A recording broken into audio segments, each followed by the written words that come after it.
कुछ ऐसे भी हैं जो मुसलमानों को इस फैसले के नाम पर भड़काने की कोशिश करते हैं और ये बताते हैं कि उत्तर प्रदेश में योगी राज में मुसलमानों का जीना मुश्किल हो गया है। सच्चाई क्या है? ये कानून के मुताबिक है। दूसरा फैसला, जो दूसरी बात है वो यही कि किसी भी हालत में खुले में नमाज नहीं होगी, सड़कों पर जाम नहीं लगेगा। इस फैसले का सीधा सीधा मतलब यह है कि नमाज मस्जिद के अंदर हो जिससे सड़कों पर जाम ना लगे। नमाजियों की संख्या ज्यादा है तो इसे शिफ्ट में नमाज अदा करनी चाहिए, क्योंकि कुछ मुसलमान वर्ग की तरफ से ये भी कहा जाता है कि भाई बकरीद के दिन नमाज मस्जिदों में अदा की जाती है, संख्या ज़्यादा हो जाती है और जब नमाज का एक तय वक्त होता है उसके मुताबिक अगर हम मस्जिद के अंदर हैं और जगह नहीं है तो हमारे पास विकल्प यही है कि हम सड़क पर नमाज पढ़ें। तो इसके लिए भी उपाय योगी ने सुझाया और योगी ने कहा कि अगर संख्या ज़्यादा हो रही है तो कोशिश करें कि शिफ्टों में नमाज पढ़ी जाए। एक शिफ्ट में एक निश्चित संख्या में मुस्लिम समाज के लोग पहुंचे, एक शिफ्ट में एक निश्चित संख्या में मुस्लिम समाज के लोग पहुंचे। मतलब ध्यान रखा जाए कि मस्जिद की कैपेसिटी कितनी है, मस्जिद में एक बार में कितने लोग आ सकते हैं, इस हिसाब से शिफ्टें तय कर दी जाए। ये एक तरीका है जो योगी ने सुझाने की कोशिश की है और कहा कि भाई अगर मस्जिदों में जगह नहीं है तो फिर आप क्या करें, आप शिफ्टों में नमाज अदा करें। इसके साथ ही साथ एक और बड़ा मसला है जिसको लेकर इस देश में बहस हो रही है और इस बहस की शुरुआत भी उत्तर प्रदेश से ही होती है। योगी हर साल ये कहते हैं, प्रशासन को सख्ती बरतने के लिए कहते हैं कि ये देखा जाए, ये सुनिश्चित किया जाए कि जो कुर्बानी बकरीद पर होती है वो खुले में ना की जाए। खुले का मतलब ये है कि सार्वजनिक जगहों पर ना की जाए।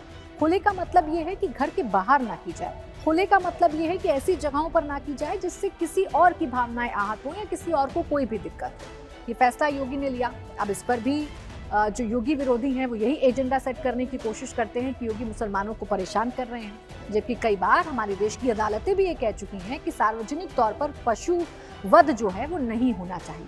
तो इसी फैसले के तहत योगी भी ये कहते हैं कि कुर्बानी बकरीद पर दी जाती है, मुस्लिम समाज कुर्बानी देता है तो वो कुर्बानी सार्वजनिक जगह पर ना हो, खुले में ना हो, इसका ध्यान रखा जाए। इसके अलावा एक और आदेश है जिसकी सबसे ज्यादा चर्चा इस देश में हो रही है, वो ये कि प्रतिबंधित पशुओं की कुर्बानी नहीं होगी। अब प्रतिबंधित पशुओं की कुर्बानी नहीं होगी से सीधा मतलब है गाय की कुर्बानी नहीं होगी, गौ माता की कुर्बानी नहीं होगी। अभी आप देख रहे होंगे इन दिनों सोशल मीडिया पर एक बहस सी छिड़ गई है, एक बाढ़ सी आ गई है। अभी तक वो मुसलमान वर्ग जो इस बात पर अड़ा रहता था कि हम अपने इस्लामिक धर्म के हिसाब से या इस्लामिक मान्यताओं के हिसाब से कुर्बानी देंगे, अब अचानक से उन्होंने गेंद सरकार के पाले में फेंकने की कोशिश की है और ये कहा है कि अगर गाय की कुर्बानी पर इतनी ही आपत्ति है तो गाय को राष्ट्रीय पशु घोषित करके कोई कानून सरकार की तरफ से क्यों नहीं बना दिया जाता। इसकी शुरुआत मदनी साहब की तरफ से की गई। मदनी साहब ने कहा अपनी तकरीर में, ये कहा कि सरकार अगर चाहती है कि गौ माता की हत्या ना हो या उनकी कुर्बानी ना हो तो आप राष्ट्रीय पशु घोषित कर दीजिए। जबकि राष्ट्रीय पशु घोषित करने के लिए हमारे संविधान में तय मानक हैं, तय नियम हैं। हमारा संविधान ये कहता है कि राष्ट्रीय पशु वो होना चाहिए जो किसी एक संस्कृति, किसी एक धर्म की पहचान ना हो, सार्वजनिक तौर पर यानी कि सर्वमान्य।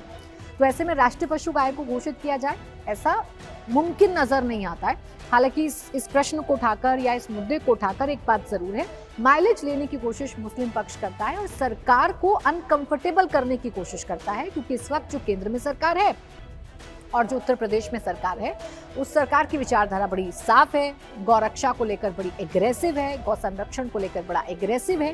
तो इसी मुद्दे को उठाकर सरकार को घेरने की कोशिश की जाती है।